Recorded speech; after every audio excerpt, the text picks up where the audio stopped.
Welcome to Chandru maths. RRB ALP ரெக்ரூட்மெண்ட்டுக்கான tentative timeline வந்து announce பண்ணியிருக்காங்க. அஃபிஷியலாகவே வந்து ரிலீஸ் பண்ணியிருக்காங்க. அதாவது எப்பப்போ என்னென்ன எக்ஸாம் நடக்க போகுது அப்படிங்கிறத வந்து சொல்லியிருக்காங்க. இப்போ வந்து 2024 ரெக்ரூட்மெண்ட்டுக்கான அப்ளிகேஷன் ஓப்பனில் தான் இருக்குது. 25லேயுமே வந்து இன்னொன்று வரப்போகுது அப்படிங்கிறதையுமே வந்து இப்போவே அனௌன்ஸ் பண்ணிட்டாங்க. இது வந்து ஒரு நல்ல நியூஸ் தான். இப்போ வேக்கன்சி கம்மியாக வந்ததுக்கும் இதுவும் ஒரு காரணம் தான். ஏன்னா அவங்க ஒவ்வொரு வருஷமும் எல்லா ரெக்ரூட் பண்ணணும் அப்படிங்கிறத மைண்டில் வச்சுக்கிட்டு தான் வேக்கன்சியை வந்து ஸ்ப்ளிட் பண்ணி ஒவ்வொரு வருஷமும் இவ்வளோ கொடுக்கணும் அப்படிங்கிற மாதிரி வச்சனால தான் இப்போ வந்து கம்மியாக வந்துச்சு. இது வந்து எனக்கு எப்படி தெரியும் அப்படின்னு பார்த்தீங்கன்னா, இது அஃபிஷியலாக சொன்னது கிடையாது. ஆனால் இப்போ நார்த் இந்தியாவில் நிறையா ஸ்டூடெண்ட் வந்து ப்ரொட்டஸ்ட் பண்ணனால ஒவ்வொரு இன்ஸ்டியூட்லையும் இருக்கக்கூடிய டீச்சர்ஸை வர சொல்லி மீட்டிங் வந்து கண்டக்ட் பண்ணாங்க. ஸோ அதில் அந்த மீட்டிங் அட்டன் பண்ண ஒரு டீச்சர் வந்து அவங்களோட சேனலில் வீடியோவில் சொல்லியிருந்தாங்க.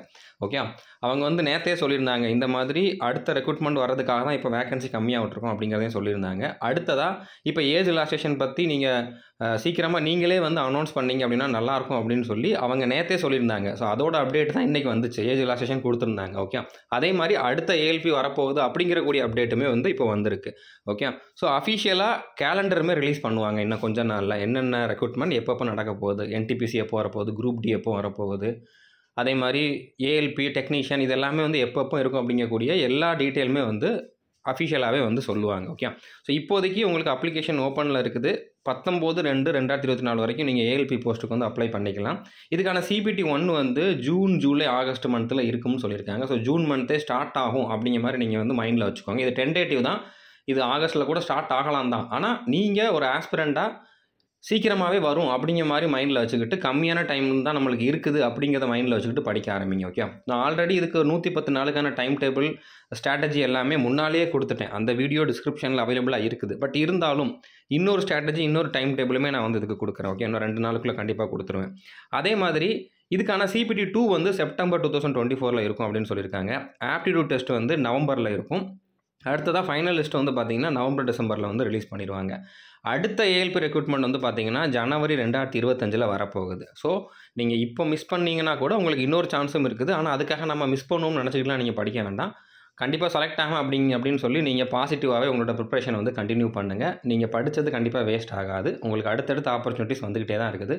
ஸோ ரயில்வேல இந்த வருஷம் நம்ம எல்லா நோட்டிஃபிகேஷனுமே எதிர்பார்க்கலாம். என்டிபிசி, குரூப் டி, அதுக்கப்புறம் ஆர்பிஎஃப்மே வரும் கண்டிப்பாக. அதை பற்றியும் ஆல்ரெடி நியூஸ் வந்துருச்சு. டெக்னீஷியன் வரப்போகுதுன்னு சொல்லி இப்போ ரீசெண்டாக தான் இன்னொரு போஸ்ட் வந்து கொடுத்துருந்தாங்க. அதை பற்றி நம்ம வீடியோ கொடுத்துருக்கோம். ஸோ நம்ம இந்த எல்லா எக்ஸாமுக்கும் சேர்த்து ஒரே கோர்ஸ் தான் கொடுத்துருக்கோம். இந்த எல்லா எக்ஸாம் மட்டும் இல்லாமல் எஸ்எஸ்சியில் வரக்கூடிய CGL, CHSL, MTS, constable GD, CAPF, sub inspector, அதுக்கப்புறம் சென்ட்ரல் ஆர்ம்டு போலீஸ் ஃபோர்ஸஸில் இருக்கக்கூடிய assistant sub inspector, head constable, tradesman, அது மட்டும் இல்லாமல் இன்னும் நிறையா சென்ட்ரல் கவர்மெண்ட் எக்ஸாமுக்கான சிலபஸ் வந்து நம்மளுடைய ஒரே கோர்ஸ்லேயே வந்து அவைலபிளாக இருக்குது. ஆல் இன் ஒன் கோர்ஸில் வந்து அவைலபிளாக இருக்குது. கோர்ஸுக்கான ஃபீஸ் வந்து பார்த்தீங்கன்னா 999 ரூபா. ஸோ ஒன் டைம் பே பண்ணிங்கன்னா 3 வருஷம் வேலிடிட்டி இருக்குது. இது எல்லாத்துக்குமே நீங்கள் வந்து அந்த ஒரே கோர்ஸில் ஜாயின் பண்ணிட்டு படிச்சுக்கலாம். இப்போ ரயில்வே எக்ஸாம்ஸ் நிறையா வருது அப்படிங்கிறனால நம்ம தமிழ்லேயுமே எல்லா கொஷினையுமே கொடுத்து டீச் பண்ணிக்கிட்டு இருக்கோம். பர்டிகுலராக மேத்ஸுக்கு வந்து தமிழில் எல்லா கொஷினையும் கொடுத்து புதுசாக டீச் பண்ணிக்கிட்டு இருக்கோம். ஆல்ரெடி நம்ம சிலபஸ் கம்ப்ளீட் பண்ணி தான் வச்சுருக்கோம். ஸோ அதில் வந்து கொஷின் மட்டும் இங்கிலீஷில் இருக்கும். நாங்கள் டீச் பண்ணது வந்து தமிழில் டீச் பண்ணியிருப்போம். இப்போ கொஷினும் தமிழில் கொடுத்து டீச் பண்ணுறதும் தமிழ்லேயுமே வந்து டீச் பண்ணிக்கிட்டு இருக்கோம். இது கண்டிப்பாக இந்த ஏஎல்பி எக்ஸாமுக்கு முன்னாலேயே கம்ப்ளீட் பண்ணிடுவோம். ஓகே, அடுத்ததாக சயின்ஸில் அதிகமான வெயிட்டேஜ் இருக்கிறனால சயின்ஸுக்குமே வந்து நம்ம ஆல்ரெடி கொடுத்துருந்தாலும் ரயில்வே பாயிண்ட் ஆஃப் வியூவில் தமிழில் கண்டென்ட் கொடுத்து நாங்கள் வந்து அதையுமே வந்து ரெடி பண்ணிக்கிட்டு இருக்கோம். அதுக்கான அப்டேட்டும் நான் ஒரு 10 நாளுக்குள்ளே உங்களுக்கு சொல்லுவேன். அதுக்கான வீடியோஸுமே நாங்கள் வந்து அப்லோட் பண்ணிவிட்டு கண்டிப்பாக சொல்லுவோம். ஓகே, ஸோ இது வரைக்கும் நம்ம சேனலை நீங்கள் சப்ஸ்கிரைப் பண்ணலை அப்படின்னா சப்ஸ்கிரைப் பண்ணிவிட்டு பெல் ஐக்கானை கிளிக் பண்ணி வச்சுக்கோங்க. எப்படி ஜாயின் பண்ணணும் அப்படிங்கக்கூடிய வீடியோ வந்து நான் டிஸ்கிரிப்ஷனில் கொடுத்துருக்கேன் நம்மளோட கோர்ஸில். ஸோ அந்த வீடியோ பார்த்துட்டு நீங்கள் வந்து ஜாயின் பண்ணிக்கோங்க. தேங்க்யூ.